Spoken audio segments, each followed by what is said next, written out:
Praise the lord. ಈ ದಿನದ ದೇವರ ಮಾತು ಫಿಲಿಪಿಯರಿಗೆ ಬರೆದ ಪತ್ರಿಕೆ 4ನೇ ಅಧ್ಯಾಯ 6ನೇ ವಚನ.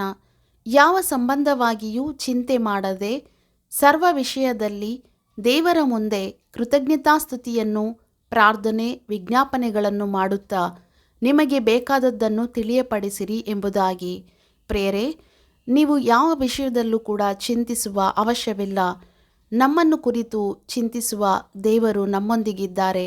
ಆದರೆ ಇಂದು ಒಂದು ತೀರ್ಮಾನ ಮಾಡಬೇಕು ನೀನು, ಏನೆಂಬುದಾಗಿ. ಕರ್ತನೇ, ನಾನು ನನ್ನ ಎಲ್ಲ ವಿಷಯಗಳನ್ನು ಈ ದಿವಸ ಮೊದಲುಗೊಂಡು ನಿನ್ನ ಹತ್ತಿರ ಅಲ್ಲದೆ ಮನುಷ್ಯರ ಹತ್ತಿರ ಬೇಡುವುದಿಲ್ಲ ಎಂಬುದಾಗಿ.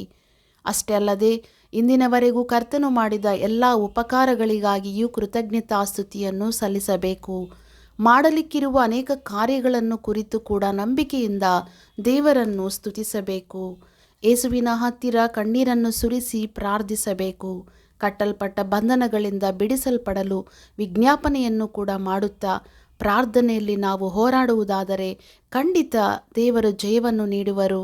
ಎಲ್ಲ ಗ್ರಹಿಕೆಯನ್ನು ಮೀರುವ ದೈವ ಶಾಂತಿಯು ನಿಮ್ಮ ಹೃದಯಗಳನ್ನು ಯೋಚನೆಗಳನ್ನು ಕ್ರಿಸ್ತ ಯೇಸುವಿನಲ್ಲಿ ಕಾಯುವರು. ಆಗ ಯಾವ ಸೈತಾನನ ಕಾರ್ಯಗಳು ನಿನ್ನನ್ನು ಮುಟ್ಟುವುದಿಲ್ಲ.